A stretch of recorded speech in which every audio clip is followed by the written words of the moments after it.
सावधान।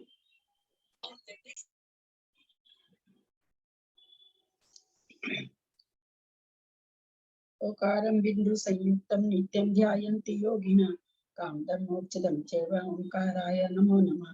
अविरल शब्द ओंकार पर 40 सकल भूतल कलंका विरूपासी तीर्था सरस्वती हरतु न दूरित अज्ञान तिमिरांधानां ज्ञानांजन शलाकया चक्षुरुन्मीलितं येन तस्मै श्री गुरुवे नमः। श्री परम गुरुवे नमः। परम्पराचार्य गुरुभ्यो नमः। सकल कलुष विध्वंसं श्रीशां परिवर्धकं धर्म संबंधकं भव्य जीव मन प्रतिबोधकारकं पुण्य प्रकाश पापनाशम इदं शास्त्रम श्री गोमठ सार जीव कांड नामधेयम् अस्य मूल ग्रंथ कर्तारः श्री सर्वज्ञ देवास्त्र उत्तर ग्रंथ कर्तारः श्री गंधर देवा प्रतिगंधर देवा तेषां अनुसारता महासाध्य श्रीमत् नेमि चंद्राचार्य नाम शास्त्रम श्रोतारः सावधानतया शृण्वन्तु।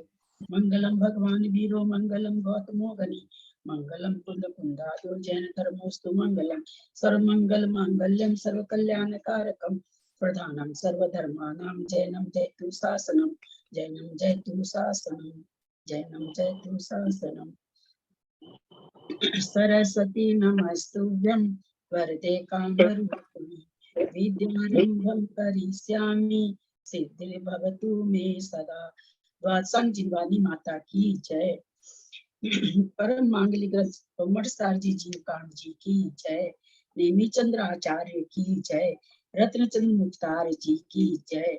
अढ़ाई दीप में विराजमान सभी आचार्य उपाध्याय सर साधु के चरणों में नमोस्तु नमोस्तु नमोस्तु। सभी आरिका माता जी के चरणों में वंदामी वंदामी वंदामी। सभी क्षुल्लक क्षुल्लिका एलक के चरणों में इच्छा में इच्छा में इच्छा में।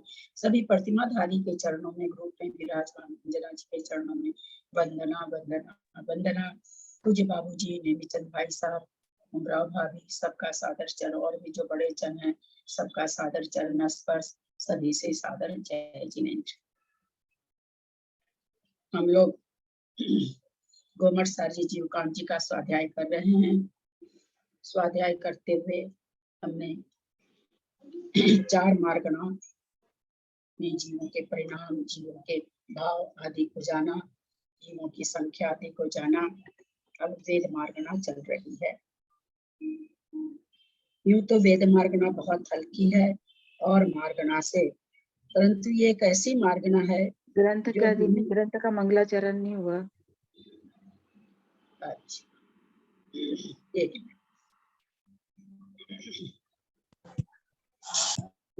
शुद्धम पर्णमीय जिनिंद वर्णेमि चंद्रमकलंकम गुणरयन भूषणोदयम जीवस्य परुवणं भोजन।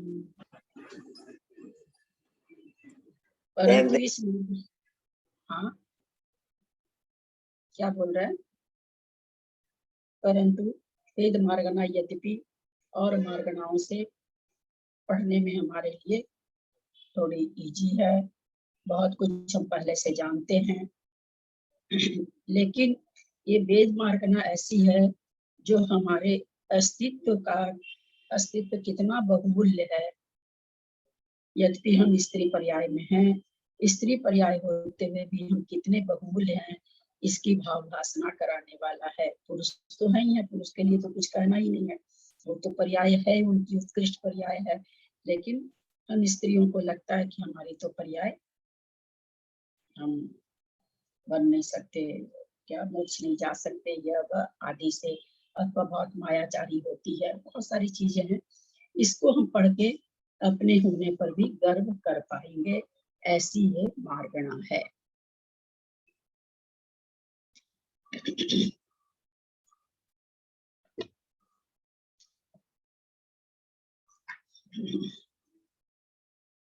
हमने कल जाना कि वेद विषमता कहाँ कहाँ पाई जाती है और कहाँ कहाँ नहीं पाई जाती है।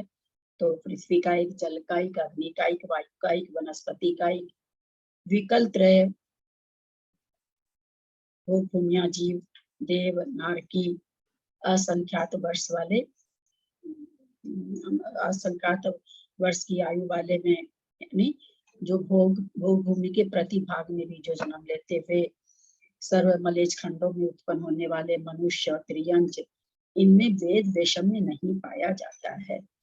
जो कर्म भूमि के मनुष्य त्रियंच होते हैं उनमें ही वेद की विषमता देखी जाती है, ऐसा कलम है। अन्य ग्रंथ से धवला जी से तो गाथा आई हुई है, उससे धवला जी की है क्या नहीं, सिद्धांत चक्रवर्ती टीका श्रीमद अभय चंद्र सिद्धांत मूलाचार की गाथा से हम लोगों को ये भाव भाषणा हुई थी।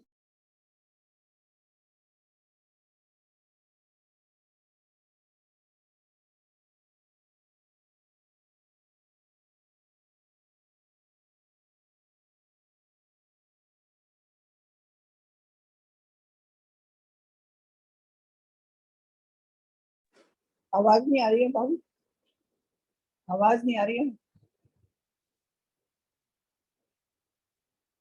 हैंग हो गया लगता है उनका, वो नेट चला गया होगा। दीदी की हैंग हो रही हैं। फोन आ गया हो, क्या किसी का फोन आ गया। पेज नंबर कौन सा है?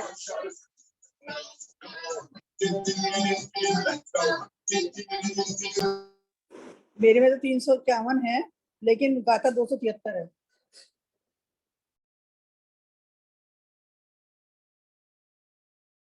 कल वेद मार्गना शुरू हो गई थी क्या?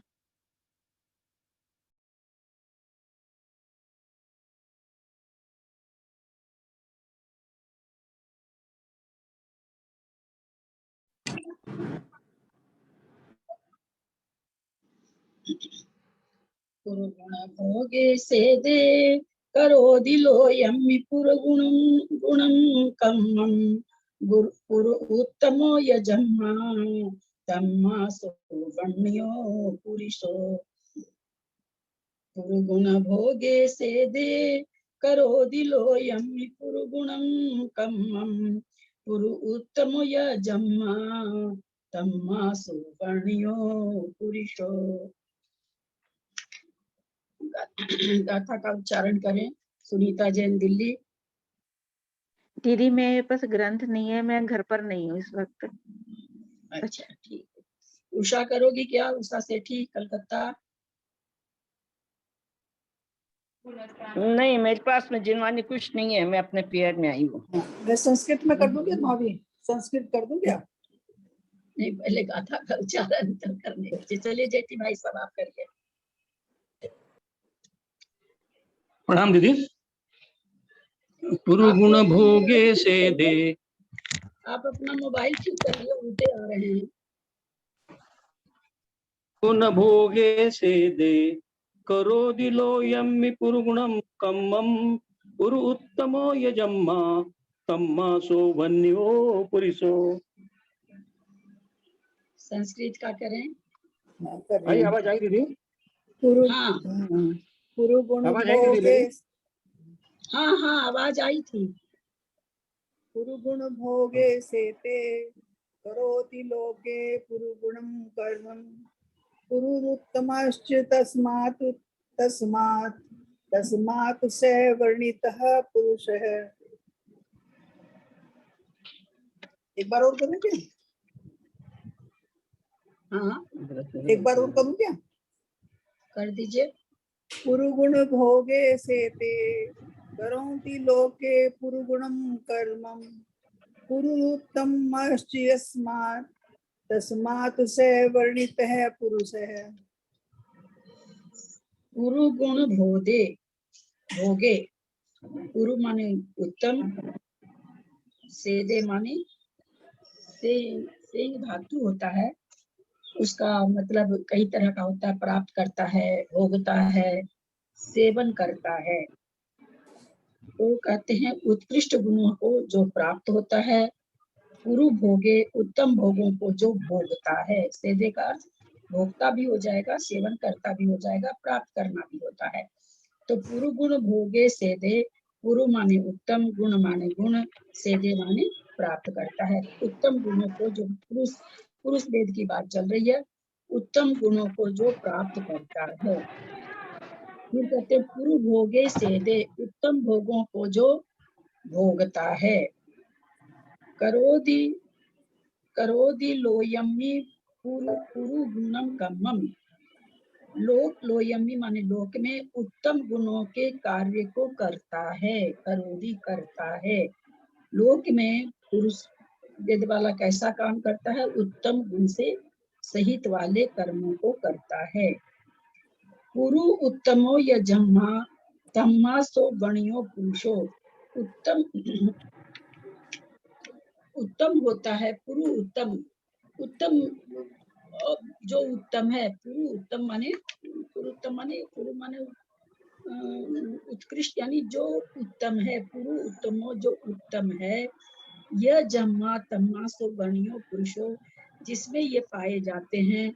तम्मा इसलिए वो पुरुष वेदी कहलाता है। यानी जो उत्तम गुण और उत्तम भोगों के का क्या नाम है, स्वामी है, अथवा उत्तम गुण का जो धारक है, जो उत्तम गुणों का सेवन करता है, उत्तम भोगों को जो भोगता है, और उत्तम ही जिसके कार्य लोक में कार्य देखा जाता है, वह उत्तम पुरुष है।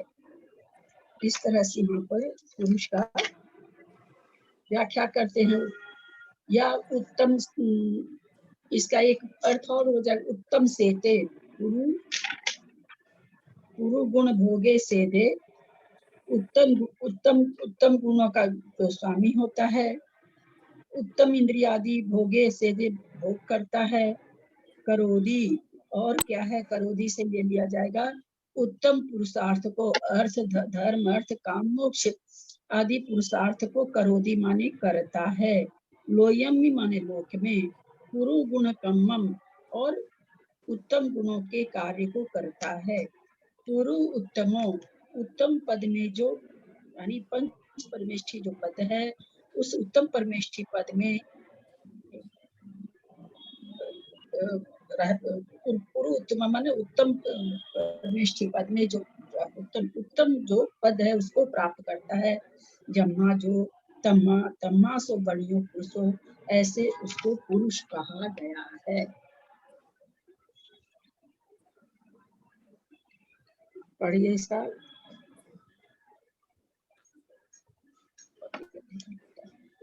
मैं पढ़ने मैं पढ़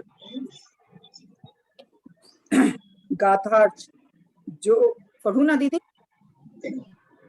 हाँ हाँ। जो उत्तम गुण और उत्तम भोगों में स्वामी पने का अनुभव करता है, जो लोक में उत्तम गुण युक्त कार्य करता है, और जो उत्तम है वह पुरुष है। विशेषार्थ, जो उत्कृष्ट गुणों में और उत्कृष्ट भोगों में शयन करता है वह पुरुष है। अथवा जिस कर्म के उदय से जीव सोते हुए पुरुष के समान गुणों से अनवगत होता है और भोगों को प्राप्त नहीं करता, वह पुरुष जिसके स्त्री संबंधी अभिलाषा पाई जाती है वह पुरुष है। जो श्रेष्ठ कर्म करता है वह पुरुष है। शंका, जिसके स्त्री विषयक अभिलाषा पाई जाती है वह उत्तम कर्म कैसे कर सकता है? समाधान, नहीं, क्योंकि उत्तम कर्म करने रूप सामर्थ्य ही युक्त जीव के स्त्री विषयक अभिलाषा पाई जाती है, अतः वह उत्तम कर्म को करता है। ऐसा कथन उपचार से किया गया है।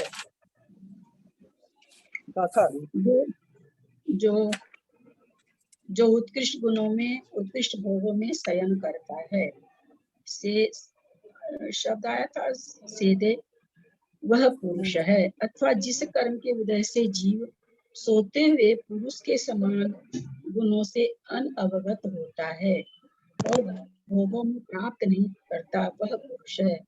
जिस कर्म के उदय से जीव सोते हुए पुरुष के समान गुणों से अनवगत रहता है, यानी जो पुरुष सोया हुआ है, तो जो भी सोया हुआ है, तो सोए में गुणों से अवगत नहीं रहता है, तो वैसा ही वह भोगों को उसी तरह से वो भोगों को प्राप्त नहीं करता है, वह पुरुष है। जिसके स्त्री संबंधी अभिलाषा पाई जाती है वह पुरुष है। जो श्रेष्ठ कर्म करता है वह पुरुष है। फिर इन्होंने शंका कर दी, जिसके स्त्री विषय की अभिलाषा पाई जाती वह उत्तम कर्म कैसे कर सकता है? समाधान, नहीं, क्योंकि उत्तम कर्म को करने रूप सामर्थ्य से युक्त जीव के स्त्री विषय अभिलाषा पाई जाती है, अतः उस उत्तम कर्म को करता है, ऐसा कथन उपचार से किया गया है। उत्तम कर्म को करने रूप सामर्थ्य से युक्त जीव के स्त्री विषय अभिलाषा भी पाई जाती है, तो इसलिए कहते उपचार से यह कथन कर दिया गया कि जिसको स्त्री की अभिलाषा होती है, पाई जाती है, वह पुरुष है। पुरुष का ये निरुक्ति अर्थ है पुरुष का, कि जिसके स्त्री की संबंधी अभिलाषा पाई जाए वह पुरुष है।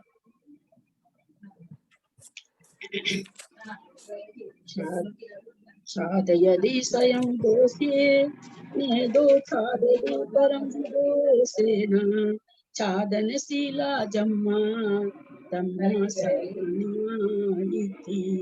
छादयति स्वयं दोषे न दोषादि परं विदोषेन छादनशीला जम्मा तम्मा सर्वनियायिति। कौन बात कर रहा है? कथा का उच्चारण करें जैसे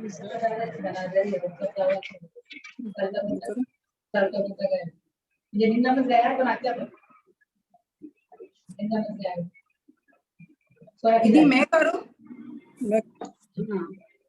हाँ, छादयति स्वयं दोषे नयदो छादति परं दोषे छादनशीला जम्मा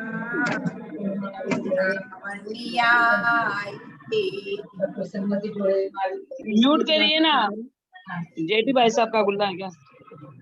3-4 लोगों का खुला है, सभी बंद करेंगे। हाँ, नहीं, मैंने तो अभी खोला था, पढ़ रही थी तब खोला था।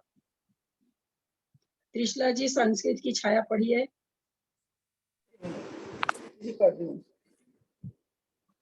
छादयति स्वकं दोषः नयतः छायदति परमति दोषेण छादनशीला यस्मात् तस्मात् सा वर्णिता स्त्री। छायदति स्वकं दोषः नयतः छायदति परमति दोषेण छादनशीला यस्मात् तस्मात् सा वर्णिता स्त्री। छादयति स्वयं दोषे, स्वयं माने अपना, स्वयं का दोष को जो आच्छादित करती है। और क्या कह रहे, छाददी परम विदोषे न, परम माने दूसरे के दोष को भी, है ना, दूसरे के दोष को भी आच्छादित करती है। स्वयं जो अपने दोष को भी आच्छादन करती है और दूसरे के दोष को भी आच्छादन करती है। छादनशीला, आच्छादनशील होने के कारण, जम्मा होने के कारण, तम्मा सा माने वह, इसलिए वह, सा माने वह, वर्णिया इति स्त्री कही गई है। छादयदि स्वयं दोषे नयदो छाददि परम विदोषेन, अपने दोषों को आच्छादित करती है। छाददि परम विदोषेन, दूसरे के छेदों को भी आच्छादन करती है। छादनशीला जम्मा, जिस कारण से आच्छादन करने वाली, आच्छादनशील होने के कारण, तम्मा इसलिए, सा माने वह स्त्री कही जाती है। आच्छादित माने ढकना है ना भाभी? आच्छादित माने ढकना है ना? ढकना, हाँ। पर दीदी यहाँ पर एक बात समझ में नहीं आई भी, देखो अपने दोषों को तो लिख दिया, ठीक है, वो समझ में आता है, स्त्री अपने दोषों को ढकती है, दूसरों को दोषों को भी ढकती है, तो उससे क्या मतलब निकला ये?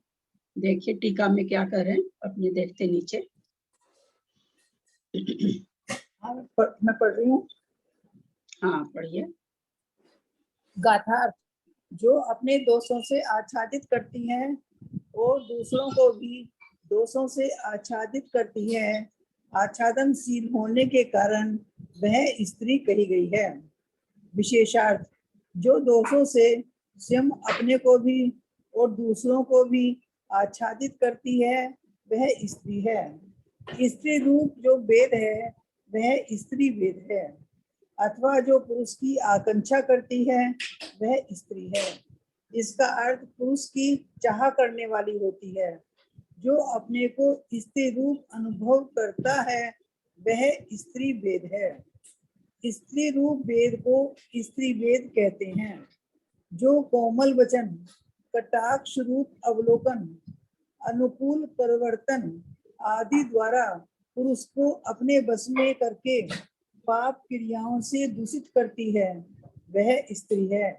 यद्यपि तीर्थंकर की माता आदि कुछ स्त्रियां ऐसी भी हैं जिनमें यह लक्षण घटित नहीं होता, तथापि प्रचुरता की अपेक्षा यह लक्षण कहा गया है।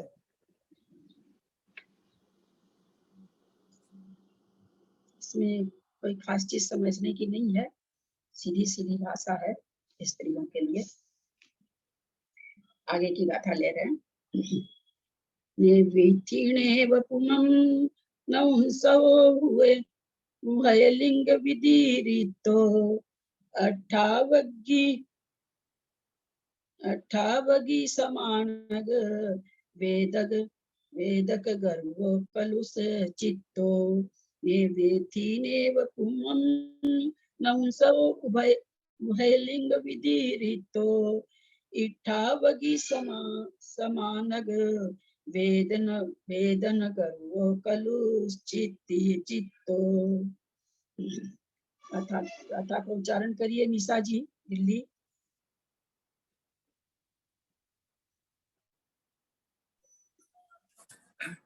निर्विथीनेव पुमं नहुंस उदयलिंग विधिरिक्तो इच्छावग समानक वेदन गर्वो कलुष चित्तो।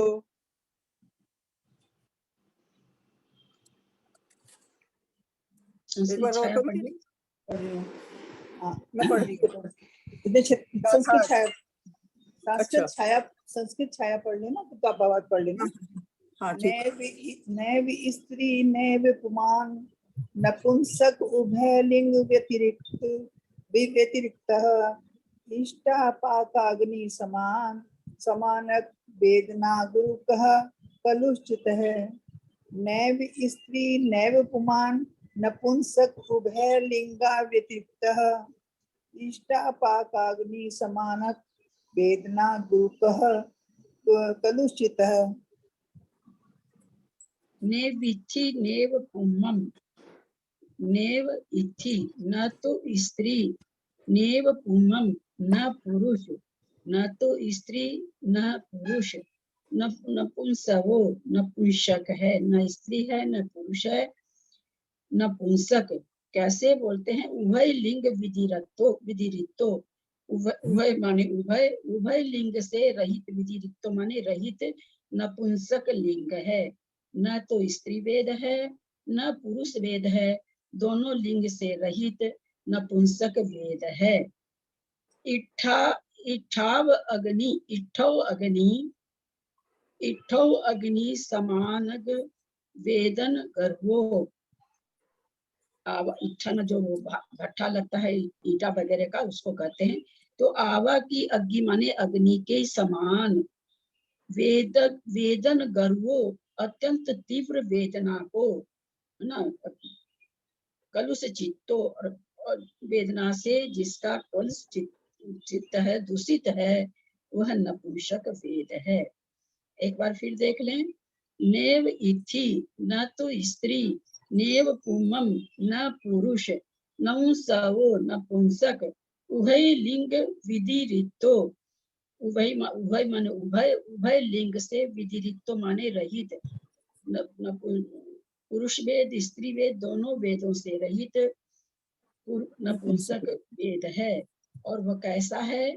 तो बोलते हैं इठो अगी समानग वेदन गर्वो, गर्वो माने गरिष्ठ, तीव्र वेदना। तीव्र वेदना कैसी? तो बोला आवा की अग्नि के समान, जो तीव्र वेदना से युक्त है। और क्या है? कलुष चित्तो, और कलुष चित्त वाला है, ऐसा जिस उसे नपुंसक कहते हैं। नपुंसको वह नपुंसक वेदी है। पढ़ूं दीदी? हाँ पढ़िए। गाथार्थ। जो ना स्त्री है और ना पुरुष है, किंतु स्त्री और पुरुष संबंधी दोनों प्रकार के लिंगों से रहित है, आवा की अग्नि के समान तीव्र वेदना से युक्त है और सर्वदा स्त्री व पुरुष विषयक मैथुन की अभिलाषा से उत्पन्न हुई वेदना से जिसका चित्त कलुषित है, उसे नपुंसक कहते हैं। विशेषार्थ। जो ना स्त्री है और न पुरुष है, वह नपुंसक है। जिसके स्त्री और पुरुष विषय दोनों प्रकार की अभिलाषा पाई जाती है, उसे नपुंसक कहते हैं। अथवा नपुंसक वेद नौ कषाय के उदय से जो आत्म परिणाम होते हैं, वह नपुंसक वेद है। जिसके दाढ़ी, मूछ व लिंग इत्यादि पुरुष के चिन्ह तथा स्तन, योनि इत्यादि स्त्री के चिन्ह, ये दोनों चिन्ह नहीं पाए जाते, वह नपुंसक है। ठीक है, आगे चलते हैं। हाँ। तिनकारी सिद्ध पागगी सरीस परिणाम वेयनु का अवगय वेदा जीवा सग संभव अनंतवर सुखा। वेद रहित जीव का वर्णन आ रहा है। तिनकारी सिद्ध पागगी सरीस परिणाम वेयनु का अवगय वेदा जीवा सग संभव अनंतवर सुखा। गाथा का उच्चारण करिए। बाबूजी आप करेंगे? बाबूजी। तिनकारी सिद्ध पादगी सरिस परिणाम वेयनो मुक्ता अवगेदा जीवा सग संभवनंत वर सोखा। संस्कृत का करिए।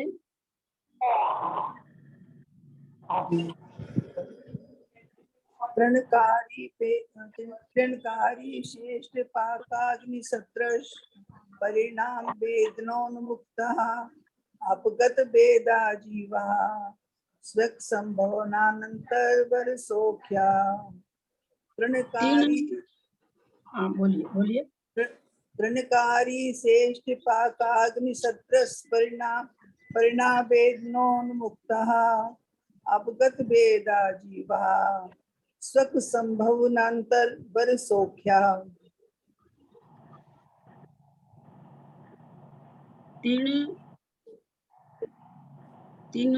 तिनकारी ऋष इठ पाग तीन कारिच इष्ट पाग, तीन तरह का शब्द है। तीन की अग्नि के समान, कारिश की अग्नि के समान, और इठ पाग अग्गी शब्द तीनों में लग जाएगा। तीन अग्नि, कारिश अग्नि, उसमें से स में से ई निकलेगा। इठ पाग और इष्ट पाग अग्नि, तीन अग्नि यहाँ निकाली गई। तीन अग्नि, कारिश अग्नि, इठ पाग अग्नि, तीन तरह की अग्नि। सरीश परिणाम वेय नुमुक्ता के सरीश माने जैसे परिणामों से, वेद के परिणामों से, तीनों वेदों के परिणाम से उमुक्ता रहित, तीनों वेद के परिणामों से रहित। तीनों वेद का परिणाम कैसा बता दिए? तृण की अग्नि, कारिश की अग्नि, इष्टपाग अग्नि से रहित अवगय वेदा जीवा, अपगत वेद जीव होते हैं। सग संभव अनंत वर्ष होगा सोखा। सग माने अपने में असंभव माने उत्पन्न होने वाले, अपने में ही संभव होने वाले, अनंत और वर माने उत्कृष्ट, अनंत और उत्कृष्ट सोखा माने सुख को भोगते हैं। वेद रहित जीव के बारे में आया है। वेद रहित जीव कौन कौन होते हैं?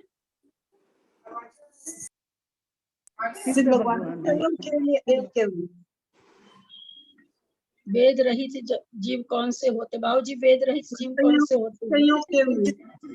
9वें गुणस्थान से आगे। मैंने तो चित्र भी भेज दिया, मैंने तो, चूंकि आप लोग देखते नहीं है ना, लिखा है ना उसमें, अवगत 9वें गुणस्थान से आगे लिखा हुआ है। हाँ, बिना मांगे चीज मिल रही है तो सारा उत्तर गलत आता है। अपकद वेदी कौन होते हैं बाबूजी? सिद्ध को कहते हैं ना, सिद्धों को। सिद्धों को। अयोग केवली। हाँ, आप अयोग लोग केवली को को। मैंने सुन लिया है, त्रिशला जी का भी सुन लिया, अयोग केवली भी सुन लिया, सयोग केवली भी सुन लिया, सिद्ध भी सुन लिया। अब बाबूजी से पूछ रहे हैं अपगत वेदी कौन होते हैं? जिन दोनों को इन्होंने कर दिया है। मैं बोलूं दीदी? 9 में से 14वें तक के अपगत वेदी कहलाते हैं। सिद्धों में आप वेद नहीं, घटाने तो जाएंगे? इसका मतलब 9वें गुण स्थान में वेद है, मोहनीय कर्म है, 10वें में मोहनीय कर्म है, 11वें में मोहनीय कर्म है, 12वें में मोहनीय कर्म है, केवल ज्ञान हो गया मोहनीय कर्म है। अयोग केवली 14वें में नहीं है। मैंने फोटो भी भेजा आप लोग को, लेकिन खोल के देखेंगे तब तो। मैंने तो परिश्रम कर दिया, पर बाकी तो अब आपको ही करना है।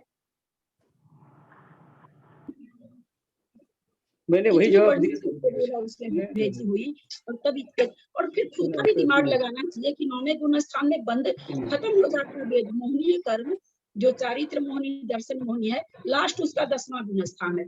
नहीं भी 10वां बोलते तो 11, 12, 13, 14 बोलते। आप तो सीधे 14वें में चले गए अथवा 13वें में चले गए, तो इसके पहले इसका मतलब वेद का उदय है उनको। जेठी भाई साहब ने खाली बोला था, जो कोई सुने भी होंगे तो सोच लिए होंगे कि गलत बोल रहे, इसलिए किसी ने दोहराया ही नहीं उसको। मैंने तो फोटो भेज दी आप लोगों को, पर भेजने से क्या होगा, नहीं देखेंगे तो क्या होगा। कितनी फोटो आज मैंने भेजी है, खोज के कि गाथा बढ़िया से समझ में आए लोगों को। तो पुरुष वेद का कौन कौन सा गुण स्थान होगा? 9 गुण स्थान, 9 तक। 1 से 9 तक। 1 से 9 तक। 1 से 14 तक। पुरुष वेद, अब मेरे को थोड़ा सा और अलग से पूछने दीजिए, थोड़ा आप लोग कंफ्यूज हो रहे हैं लगता है।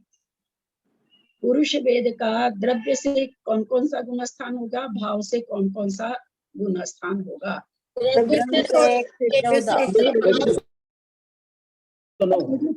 और भाव से 1 से 9। 6 से 9। द्रव्य से 1 से 14 होगा और भाव से 1 से 9 होगा। स्त्री वेद का कौन सा होगा? 1 से 9। द्रव्य से 1 से 5, भाव से 1 से 9। हाँ, द्रव्य वेद से 1 से 5 और भाव वेद में 1 से 9। ये चीजें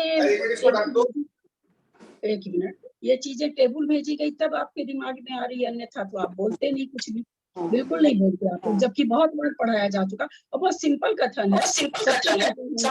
कि स्त्री वेदी जो द्रव्य से होगी उसका छठा गुण। भाई म्यूट कर लीजिए ना, बहुत से लोग बेचारे कुछ भी नहीं जानते हैं, उनको और कुछ नहीं समझ में आएगा।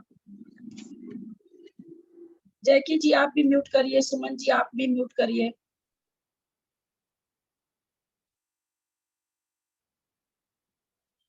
सबको पता है द्रव्य से जो स्त्री वेदी रहती है उसका छठा गुण स्थान नहीं होता है, बताने की जरूरत ही, सोचने की जरूरत ही नहीं है। सबको पता नपुंसक वेदी का भी 1 से 5 ही होगा द्रव्य से उसके आगे वो मुनि बन नहीं सकता है। भाव से सबको पता है कि 9वें गुण स्थान तक ही वेद रहेगा, उसके आगे मोहनीय कर्म का कोई वजूद ही नहीं है, केवल सूक्ष्म लोभ रहता है, बाकी तो सब चीज 9वें गुण स्थान में टोटली खत्म हो जाता है। तो यहाँ इसलिए थोड़ा सा समझने की ये चीजें, ऐसा नहीं है कि आप लोग पढ़े नहीं है, बहुत बार पढ़े, बहुत छोटा सा लगाना है दिमाग, कोई बहुत दिमाग नहीं लगाना है, तो इसलिए थोड़ा सा तो दिमाग दौड़ाने की कोशिश करें ना। तो अपगत वेद 9 से 14 तक होता है। दीदी 9 से 14 क्यों बोल रहे हैं? 9 के तो अंत में जाता है, तो 10 से 14 नहीं बोलना चाहिए क्या? 9 में ही चला जाता है ना, तो 9 से बोला जाएगा ना। अपगत वेद कहाँ पर हुआ?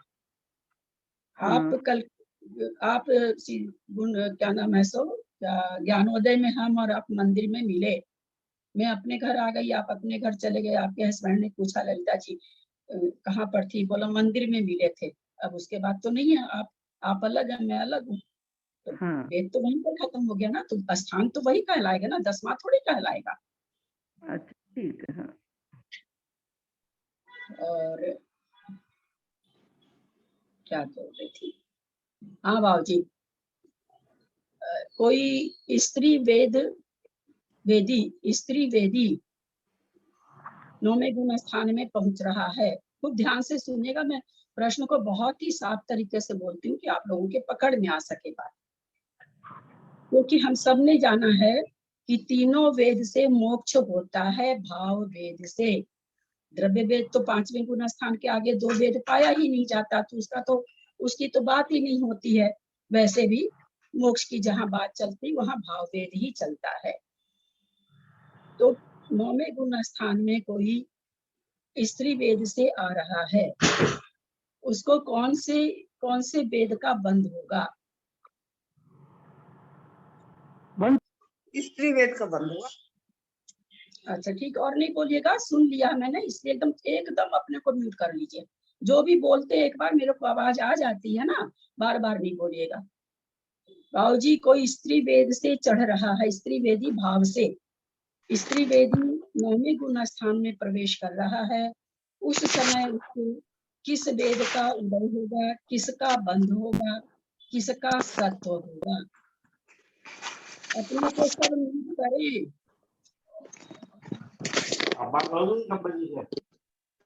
बाबूजी, मेरे को तो ऐसे भी कम सुनता, लोग बंद ही नहीं करते बोलने पर भी।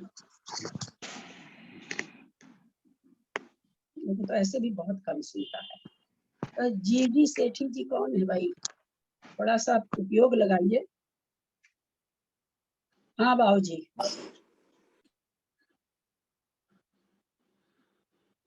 बाबूजी म्यूट हैं, आप म्यूट हैं। बाबूजी म्यूट हैं, बाबूजी म्यूट हैं आप। मैं भी म्यूट हो गई क्या? बंद तो 8वें गुणस्थान में बंद विच्युति हो गई है, तो बंद तो वहाँ है ही नहीं 9वें गुणस्थान में इसमें वेद का। बाबूजी 8वें गुण स्थान में किसी भी प्रकृति का बंध विच्युति नहीं होती है। 8वें गुण स्थान में किसी भी कर्म की बंध विच्युति नहीं होती है। वहाँ गुण श्रेणी निर्जरा होती है, गुण संक्रमण होता है, स्थिति कांडक घात होता है, अनुभाग कांडक घात, अशुभ प्रकृतियों का अनुभाग कांडक घात होता है। तो इसलिए 8वां गुण स्थान तो भूल जाइए। अब मेरा सीधा सा प्रश्न है, स्त्री वेद से कोई भाव स्त्री वेदी चढ़ रहा है, उसको स्त्री किस वेद का बंध होगा?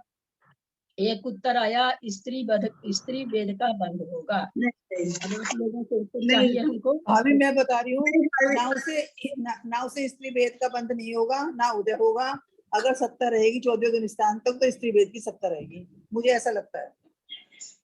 क्या क्या मैंने ये बताया, ना उसको बंद होगा, हाँ, ना उसको बंद होगा स्त्री वेद का, ना उसका उदय आएगा स्त्री वेद का।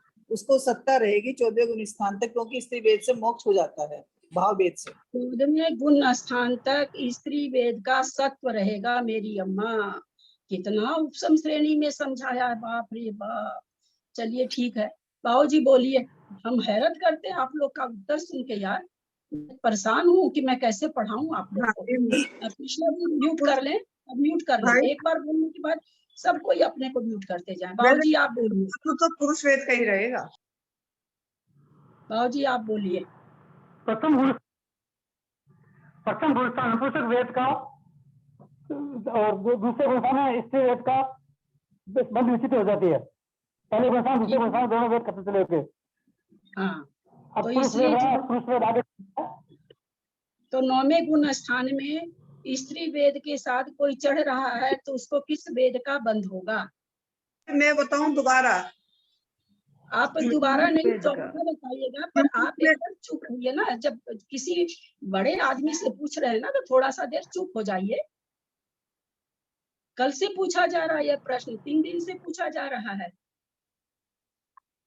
हाँ बाबूजी, स्त्री वेद से कोई चढ़ रहा है, उसको किस वेद का उदय रहेगा? आपने बोल दिया सत्ता में है स्त्री वेद, सत्व अलग चीज बाबूजी, सत्व अलग चीज। उदय किसका रहेगा, बंध किसका होगा? बंध स्त्री वेद का बंध तो आपने कहा कि पहले दूसरे गुण स्थान में नपुंसक और स्त्री वेद की बंध विच्युति हो गई। है ना। तो आपने तो बंद होगा नहीं, बंद भी छुट्टी हो गई। तो जो जिन लोगों ने कराया कि 9वें गुण स्थान में स्त्री वेद से चढ़ रहा, तो स्त्री वेद का बंद होगा। हैरत की बात है, सब उदय सत्य सब चीज कर लिया लोगों ने, किताब में से देख देख के बोल दिया और पंडित बन गए। 1 मिनट कोई नहीं बोलेगा, इन को बंद नहीं हो। आप चुप रहिए ना थोड़ी देर बीना जी। आप लोग से पहले मैंने पूछ लिया ना, अब मैं समझा रही हूँ ना, तो सुन लीजिए ना थोड़ी सी देर। तो अब दोनों की बंद भी छुट्टी हो गई, तो अब दोनों का बंद तो हो नहीं सकता है। तो अब क्या चीज का बंद होगा, किसका बंद होगा? बंद तो वेद का हो। हाँ, पुरुष वेद का बंद होगा। 9वें गुण स्थान में वेद का बंद नहीं है। वेद का बंध नहीं है 9वें गुण स्थान में, जब पुरुष वेद चल रहा है वेद का बंद नहीं है। बाबूजी, पुरुष वेद का बंध विच्छुति कहाँ पर करा दिया आपने? बंद बंद बंद विच्छुति इस समय नहीं हुई है, किंतु बंद यहाँ नहीं हो रहा है उसका। 9वें गुण स्थान में बाबूजी बंध विच्छुति कहाँ कराई आपने? नपुंसक की स्त्री की तो कराई पहले दूसरे गुण स्थान में, पुरुष की बंध विच्छुति कहाँ हो रही है? किंतु बंद तो यहाँ नहीं होना चाहिए। विच्छुति तो कराएंगे ना कहीं, तभी तो होगा, बंद बंद होगा ना। चलिए अब बोलिए बीना जी, पुरुष वेद की बंध विच्छुति कहाँ हो रही है? बोलूं तब खोल के बोलिए। बंध विच्छुति, और कुछ नहीं बोलेंगे। पुरुष वेद की बंध विच्छुति कहाँ हो रही है?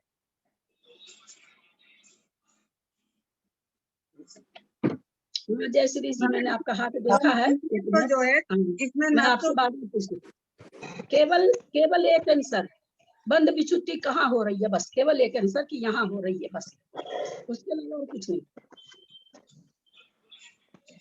बोलिए, आप बीच में बोल रहे थे ना उस समय, अब आपसे पूछ रही हूँ ना। के लिए बोले थी तो क्योंकि 9वें गुण स्थान में बोलिए ना, आप बोलिए ना कि मेरे को नहीं आता है रहने का, न रहने का, न रहने का, न बंद रहने का। जब 9वें स्थान में पुरुष वेद खत्म हो गया, मैं बताऊं वेतन उदय छुट्टी कहाँ है, मैं बताऊं अभी। हमको ये बोलिए, बीना जी बोल रहे हैं ना, त्रिशला जी ना आपका सुन रहा ना बीना जी का सुन रहा है, क्या बोल रही है भाभी? मेरा ये कह रही हूँ कि जब केवल पहले सुनिए मेरा प्रश्न, सबको ही ध्यान से सुनिए। आप क्यों नहीं कुछ भी सीख पाते हैं आप लोग? क्योंकि सुनते नहीं है ठीक से और दूसरे को भी नहीं सुनने देते हैं। मेरा एक ही प्रश्न है, बाबूजी ने कहा 9वें गुण स्थान में वेद का बंध नहीं हो रहा है, तो मेरा अब प्रश्न है बाबूजी के उत्तर पर कि पुरुष वेद की बंध विच्छुति किस गुण स्थान में हो रही है? और एक ही जन पहले बीना जी बोलेंगी, मैं जय की श्रावती से सबसे लास्ट में पूछूंगी।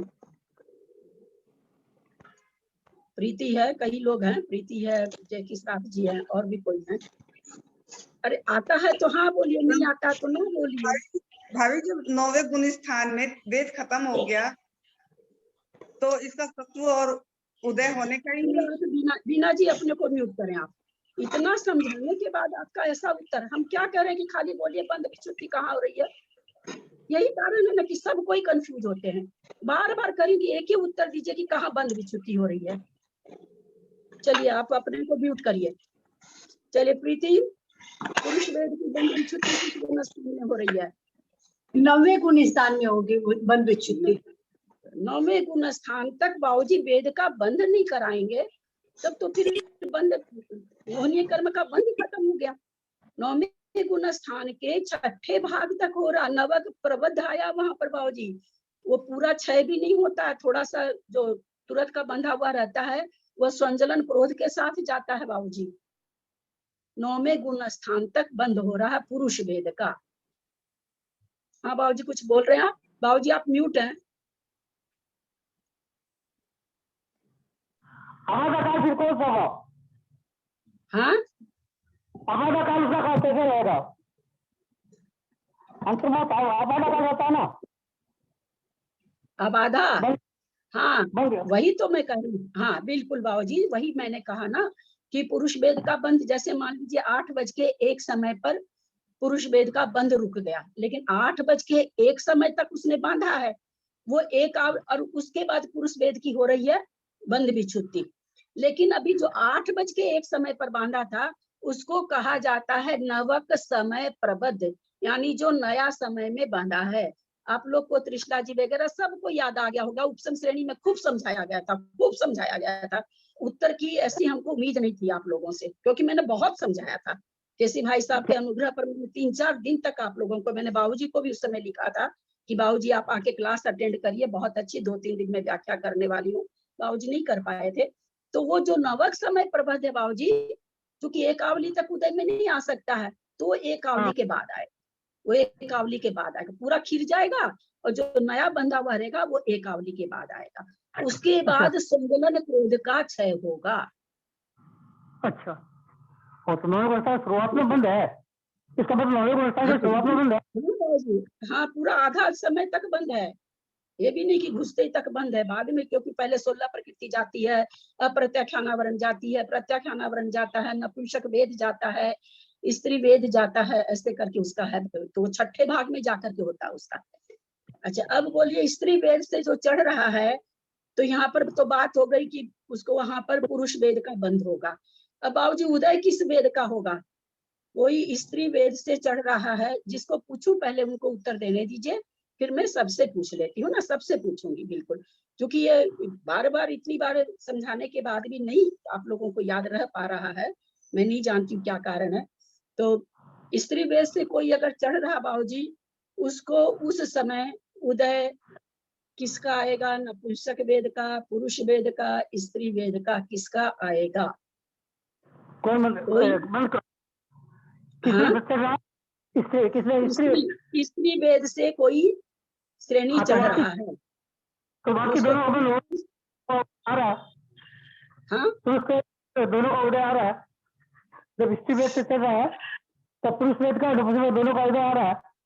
बाबूजी बाबूजी बाबूजी, एक समय में एक वेद उदय में आता है, ये सब सिद्धांत हम लोग को गांठ बांध के रख लेना चाहिए।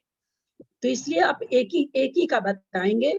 स्त्री वेद से कोई चढ़ रहा है, 9वें गुण स्थान में है, स्त्री वेद से श्रेणी मांडी है उसने, भाव स्त्री वेद से, उसको कौन से वेद का उदय होगा? चलिए त्रिशला जी बोलिए, किस वेद का उदय होगा? से पुरुष वेद का उदय होगा, बंद होगा नहीं। आगे सिर पूर्व कुछ नहीं, बस और कुछ नहीं। और कौन बताएंगे? हैंड किसका है? कविता जैन, किसका उदय होगा? पुरुष वेद का उदय होगा। आंटी मैं बताऊं? सुनीता एक मिनट, सुनीता जी दिल्ली। स्त्री वेद का ही होगा ना, स्त्री वेद के चढ़ पढ़ाते तो सबको ही हैं, और एक ही जैसी भाव भाषण सबको देते हैं। बाबूजी नहीं थे मेरी क्लास में, इसलिए बाबूजी को तो मैं कुछ बोल ही नहीं सकती, बाबूजी तो थे ही नहीं, आप लोग को सबको पढ़ाया गया था। ये जिस वेद से बाबूजी जिस वेद से चढ़ेगा उसका उदय बनेगा, तभी ना उस वेद से चढ़ना कहलाएगा। आप बाजार में जाकर के 2000 का शर्ट खरीद रहे हैं, आपके पास 2000 रुपया होगा तभी तो खरीदेंगे, कैसे खरीदेंगे आप? तो आप अगर जिस भाव से चढ़ रहे हैं उस भाव का उदय बनेगा, तभी तो उस भाव से श्रेणी मांडना कहलाएगा। और किसको कहते हैं? और श्रेणी मांडना भाव से किसको कहते हैं? किससे ना, कि कोई स्त्री वेद के उदय में चढ़ता है, कोई पुरुष वेद के उदय में चढ़ता है, कोई न। प्लीज म्यूट कर लें, प्लीज म्यूट कर लें, प्लीज म्यूट कर लें। कोई पुरुष वेद से चढ़ रहा है तो पुरुष वेद से चढ़ रहा है तो पुरुष वेद का उदय, स्त्री वेद से चढ़ रहा है तो स्त्री वेद का उदय, नपुंसक वेद से चढ़ रहा है तो नपुंसक वेद से। तो एक तो उदय हमने अभी समझा कि जिस वेद से चढ़ेगा उसी वेद का उदय रहेगा नियम से, है ना। दूसरी चीज हमने क्या पढ़ी कि बंध किसका होगा? तो चाहे किसी भी वेद से चढ़े, बंध केवल पुरुष वेद का होगा। पुरुष वेद से चढ़ रहा तो भी, स्त्री वेद से चढ़ रहा तो भी, नपुंसक वेद से चढ़ रहा तो भी, क्योंकि दोनों वेद की विच्छुद्धि पहले गुणस्थान और दूसरे गुणस्थान में बंध विच्छुद्धि हो चुकी है। अब हम लोग आते हैं सत्व पर। कोई स्त्री वेद से चढ़ रहा है तो उसको सत्व किस किस वेद का होगा? इतना बाबूजी, इतना खुलासा करके कितनी क्लास में आप सुनते होंगे, ईमानदारी से बताइएगा। और कितना उपसम श्रेणी में बाबूजी म्यूट हैं आप? ऐसी क्लास हम इसीलिए हम भूल गए हम छूट गया कर्मकांड। हाँ, आपकी बात अलग है बाबूजी। ये लोग, इन लोग को तो अभी मैंने उपसम श्रेणी समझाई है बाबूजी, अभी समझाई है। और मैंने प्रीति को भी इनवाइट किया था, आपको भी किया था, और जो लोग हैं जो उसमें नहीं आते, मैंने उनको इनवाइट भी किया था कि मैं बहुत अच्छा प्रकरण ली हूँ, मैं आप लोग सब कुछ समझ लीजिए। और खूब समझाया उसमें, एक दिन समझा के नहीं छोड़ा है, दूसरे दिन भी समझाया कि एक ही प्रकरण को बाबूजी मैंने 3 दिन समझाया है। और इस चीज को ये लोग इतना गलत बोल जाएंगे, मैं तो कभी, अब ये लोग जबकि सुबह ये लोग कर रही है, किताब से देख देख के बोलती रहती है, ये उदय में आ रहा, ये हो रहा, वो रहा, उससे कोई क्षयोपशम तो बढ़ नहीं रहा। बस समय शुभ समय बीत रहा, इतना कह सकते हैं। क्योंकि अगर क्षयोपशम बढ़ता ना, तो इन लोग का उत्तर इतना गलत नहीं आता कि 9वें गुण स्थान में नपुंसक वेद का बंद हो रहा, स्त्री वेद का बंद हो रहा, ये कभी नहीं आता। उदय हो सकता बाबूजी, नहीं दिमाग में रहता, उदय प्रकृति थोड़ी सी कठिन है, पर बंध तो एकदम आसान है, सबको पता है। पहले में नपुंसक, दूसरे में स्त्री वेद, ये तो रटा हुआ है सबका। तब भी लोग क्या बोल दिए, स्त्री वेद से चढ़ रहे हैं तो स्त्री वेद का बंद हो रहा है।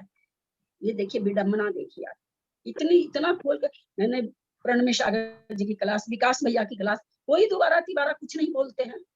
इतना सावधानी से सुनना पड़ता है हम लोग को, कुछ कहने की बात नहीं।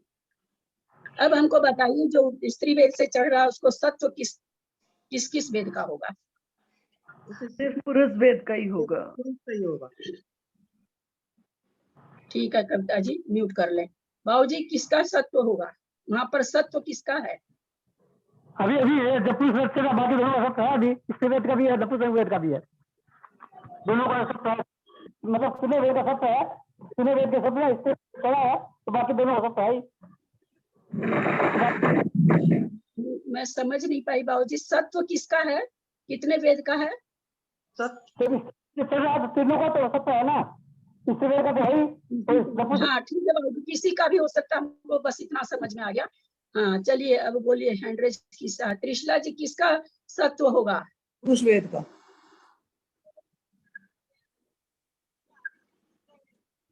कौन बताएंगे? सत्व किसका होगा? हाँ आंटी, किसी भी वेद का सत्व हो सकता है। अच्छा, बहुत अच्छा। जेठी भाई साहब। हाँ, वेद और स्त्री वेद, कि स्त्री वेद में तो स्त्री वेद तो उदय में है।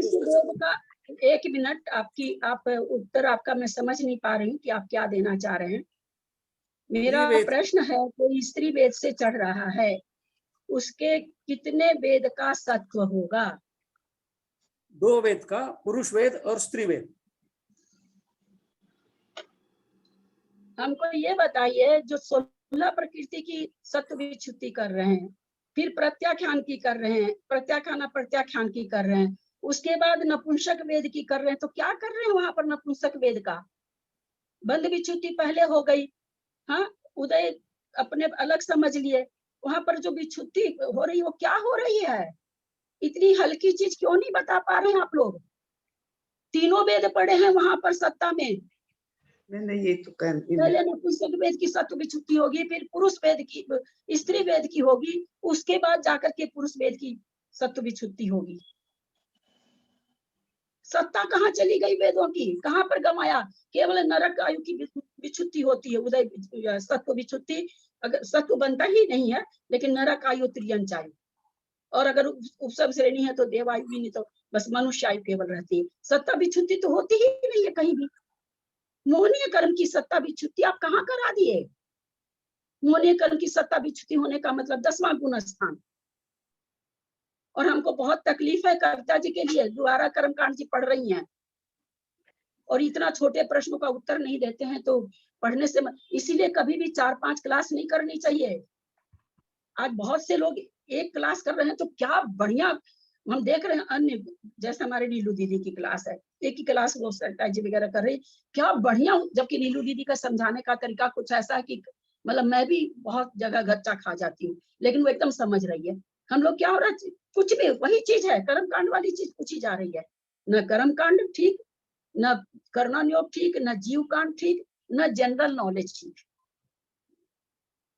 सारी चीज में भांग पड़ गई। बाबूजी का तो, बाबूजी तो कब पढ़े होंगे बेचारे, बहुत पहले पढ़े होंगे, तब की बात है। आप लोगों को तो अभी पढ़ाया गया है। सत्व विच्युति वहां पर हो रही है ना। अब बहुत सत्व विच्युति में अभी आप लोगों ने, वो आपको भी वीणा जी भी पढ़ाई है, आप लोगों को याद कराई, आप लोग देख देख के बोले हो किताब देख देख के। इसलिए मैंने उस दिन कहा था कि किताब देख देख के जो आप ये करा रही हैं और किताब से देख देख के जो लिखवा रही हैं, इससे कुछ फायदा नहीं होगा। आप लोगों को हो सकता बुरा लगा हो, हमको बताइए ना, दिखाइए ना फायदा। हल्की सी चीज में फायदा नहीं दिखा रहे, जो कि हम भी बहुत बार समझाए हैं। कितनी बड़ी विडंबना है, इतनी हल्की चीज नहीं बता पा रहे हैं। इसलिए ज्यादा हाथ पांव मारेंगे, रिजल्ट ये निकलेगा कि हमारी झोली में एक रत्न भी नहीं रहेगा। जब इतनी हल्की चीज आप लोग नहीं बता सके तो और किसी चीज का तो, और किसी प्रकृति को पूछना तो बहुत ये है कि बोलती रहती बीना जी देख के नहीं बोलना, और आप लोग किताब में देखते रहते हो, बोलते रहते हो। क्यों बोल ही नहीं सकता आदमी बिना देखे? हम भी नहीं बोल सकते। उदय बिच्छू जी तो मैं भी नहीं बोल सकती, इतनी कठिन है। तो इसलिए थोड़ा सा कोई आदमी आप लोग को इतना जी जान दे के पढ़ा रहा है, इतना अंदर जा जा के पढ़ा रहा है, एक ही चीज को 100 बार समझा रहा है, और उसमें आप लोग खरे नहीं उतरते हैं, तो थोड़ी मेरी तरफ से सोच के देखिए भाई बहन सब, जितने भी मेरे बुजुर्ग जो भी हैं, मुझे कितनी अंदर से तकलीफ होती होगी। मैं ये बात पहले भी कह चुकी हूँ कि जो आदमी एक पड़ोसन पढ़ाती है, आपके बच्चे को यूं ही पढ़ाती है, आपका बच्चा फेल करेगा, उसको तकलीफ नहीं होगी। लेकिन जो माँ रात दिन अपने को कष्ट में सहकर बेटा को 8 घंटा बैठ के पढ़ाती है, वो बेटा फेल करता है तो माँ पहले मरती है, बेटा नहीं मरता है। आप लोग जब ऐसे ऐसे प्रश्नों का उत्तर नहीं देते हैं तो मेरी आत्मा समुच्ची मर जाती है, और मुझे महसूस होता कि आप लोग मेरा इंसल्ट कर रहे हैं। मैं आज ये बात जो मेरे मन में थी आज मैंने खोल दी। एकदम मेरे को यह प्रतीत होता कि आप लोग मेरा इंसल्ट कर रहे हैं, क्योंकि एकदम टेकन फॉर ग्रांटेड। दूसरा कोई किताब से देख के पढ़ाए, उल्टा पढ़ाए, सीधा पढ़ाए, किसी शब्द का शब्दार्थ पूछते रहते, नहीं बताए, वहां ठीक है, सब ठीक है। यहाँ मर के पढ़ा रहे हैं आप लोगों को। ऐसा मेरे को कोई पढ़ाने का शौक थोड़ी है कि आप लोग को ये दिमाग में है कि मेरे को पढ़ाने का शौक है इसलिए पढ़ा रही हूँ, आप लोग मेरे पर एहसान कर। मुझे पढ़ने का शौक है, क्लास नहीं रहेगी तब भी हम पढ़ेंगे। हम आज तक 14-14 घंटा क्लास नहीं थी तब भी पढ़ते आ रहे हैं। ये बहुत दुख की बात है, और अब भी समझाया है मैंने कर्म कांड की क्लास में, और जिस तरह से अभी समझाया वैसे उस समय, और उस समय तो और बढ़िया से समझाया था, क्योंकि उपशम श्रेणी समझानी थी, वहां पर कैसे कैसे होता वो समझाना था। दोनों श्रेणी समझाई थी, उपशम श्रेणी, शपथ श्रेणी। थोड़ा सा सुनीता जी तो फिर भी एक उत्तर सही तो दी, आप लोग तो कुछ ही नहीं दिए। बहुत तकलीफ की बात है। एकदम ऐसे धीरे धीरे धीरे धीरे मेरा पढ़ाने से मन उचटता जा रहा, लगता कि जो लिखा हुआ उसी का अर्थ उर्थ कर दो और आगे बढ़ जाओ, ऐसे मन में आने लगा। थोड़ा सा मतलब बाबूजी के चलते मेरा थोड़ा इन्फो बना हुआ, नहीं तो आप लोग का तो रिजल्ट बहुत ज्यादा खराब है भाई, बहुत ज्यादा। इतनी मेहनत करने लायक आप लोग हो नहीं, बिल्कुल नहीं। आप लोग वही सुबह वाली जैसी मेहनत हो तो ठीक है, बिल्कुल इतनी मेहनत जो मरती हूँ मैं, कुछ नहीं, कोई मतलब नहीं है मरने। हाँ, बहुत तकलीफ। सॉरी दीदी, लेकिन मैं ये जानना चाहती हूँ कि सत्व विच्छुति वाला मेरे पास चार्ट बना हुआ भी नहीं है, और लास्ट में 2 महीने से क्लास भी नहीं कर पाई थी, वो एक्सक्यूज नहीं है, लेकिन मतलब मेरे को सत्व विच्छुति वाला अभी भी समझ में नहीं है। मतलब जो अपन बोलते हैं स्त्री वेद से मतलब मोक्ष भी जा सकता है या सहयोग केवली तक, मतलब ये चीज थोड़ी सी मेरे को कंफ्यूजन है। के लिए तो अपगत वेदी होके जाना पड़ता है ना। सारे मोहिनीय कर्म की नहीं रहेगा। मोहिनीय कर्म की सत्ता लेकर के केवल ज्ञान नहीं हो सकता, 7 काल में नहीं हो सकता, तीर्थंकर को नहीं हो सकता। हाँ, तो 9 में सबका सत्व खत्म हो जाएगा ना, मतलब तीनों वेद का। हाँ, तो 9 तक सत्व है, तो वही तो मैंने 9 तक। अच्छा, तीनों वेद रहेंगे। हाँ, 9 तक तीनों वेदों का सत्व रहेगा, ऐसे अपन को समझना है। 9 में सत्व खत्म होगा, लेकिन 9 में जब जीव आ रहा वहां 9 में कर रहा सत्ता विच्छुद्धि, इसलिए 9 तक सत्व है। अच्छा। 9 में सत्व है तीनों प्रकृति का, वहां 6 खत्म कर रहा है सत्व को। और मेरे को ये समझ में आया हुआ था कि पुरुष वेद से ही वो 9वें तक जाता है, मतलब द्रव्य से पुरुष वेद ही होता है। और मतलब द्रव्य से तो पुरुष वेद होता है, द्रव्य की बात थोड़ी आ रही है। अभी मैंने पहले ही क्लियर कर दिया था कि द्रव्य और भाव हम लोगों को बोलना ही नहीं है, जहाँ मोक्ष का प्रकरण है वहाँ भाव वेद होता है। ये बात मैंने पहले ही बोल दी थी। हाँ वही, ठीक है दीदी, गलती तो हुई है, मतलब भूल गई, मुझे ऐसे लगता है। मैं 2-3 महीने से बिल्कुल किताब पढ़ी, मतलब आपको सुना ही नहीं, अब कल से सुनना शुरू किया फिर से, तो मतलब फिर रिकॉल होगी चीजें। कविता जी, अभी मैंने जो केसी भाई साहब के 4-5 दिन लगातार इन लोग को समझाया था, आप नहीं थे। और उनका क्या मैं तो है सुबह की क्लास करती नहीं दीदी, मैं सिर्फ आपकी 2 क्लासेस सुनती हूँ, अब वो भी उनका लास्ट ना 2 देखो महीने से कुछ नहीं नहीं सुन सुन पाई। हालांकि अब वहां भी हम जाना छोड़ेंगे, क्योंकि मैंने देख लिया कोई फायदा नहीं है, जाके अपना गला चीर के आ जाती हूँ। कोई कुछ नहीं बताता है, सब एकदम जीरो जीरो भी आए तो बात भी सब बहुत नीचे आ जाते हैं। तो आप तो खैर नहीं सुने थे, इसलिए आपसे तो चलो ठीक है, भूल सकते हैं आदमी, पर इन लोगों ने तो अभी सुना है, अभी सुना है। लेकिन वही कहते ना, ये बात तो पक्की बाबूजी, आप मानिए नहीं मानिए, संसार की बात है ये। अगर हमको बिना मांगे बिना मेहनत किए बाप का पैसा मिल जाता तो मैं उस पैसे की कीमत नहीं करती हूँ बाबूजी, ये देखा जाता बाबूजी, इसको कोई काट नहीं सकता है। वही हाल इन लोग का हो रहा है, इन लोग के बिना मांगे सारी चीज मिल रही है, मेहनत कर करके देती रहती हूँ, कोई मूल्य नहीं बाबूजी इन लोग के नजरों में, कोई मूल्य नहीं है। अच्छा, सबका नहीं होता है ना, बाबूजी जिसने भी मेरी क्लास अटेंड करी नहीं कर पाते हैं, न जाने कितने लोगों का फोन आता है कि हमने आज तक ऐसी क्लास नहीं करी, मेरा अफसोस है, ये कारण है, मैं नहीं कर पा रही हूँ, ये है, ये आते रहते हैं लोगों के फोन। मुझे नहीं लगता इन लोग को और कौन इससे ज्यादा बढ़िया पढ़ाता है, जो ये लोग मेरी इंसल्ट करती हैं और कहीं पर जाकर के ठीक रहती, मुझे नहीं पता बाबूजी। मैंने तो पंकज भैया की भी सुन ली, मैंने विकास भैया की भी सुनी है, मैंने प्रणमी सागर जी की भी सुनी है बाबूजी। कोई नई चीजों को रिपीट करते, कोई नहीं करते रिपीट। 1-2 बार उस समय बोल दिए तो बोल दिए, कोई भी नहीं करता बाबूजी रिपीट कर। इतना डिटेल से कोई नहीं बता पाता, वो कोई नहीं बताता है बाबूजी, कोई लॉजिक नहीं बताता बाबूजी, सारी चीज इन लोग को मैं लॉजिक से बताती हूँ कि याद रह जाए, लॉजिक के साथ बताती हूँ बाबूजी। तो बाबूजी तकलीफ तो मेरे को होनी चाहिए कि नहीं, आप बताओ, तो इसलिए होना। चलिए समय भी हो गया आज तो। लोगों को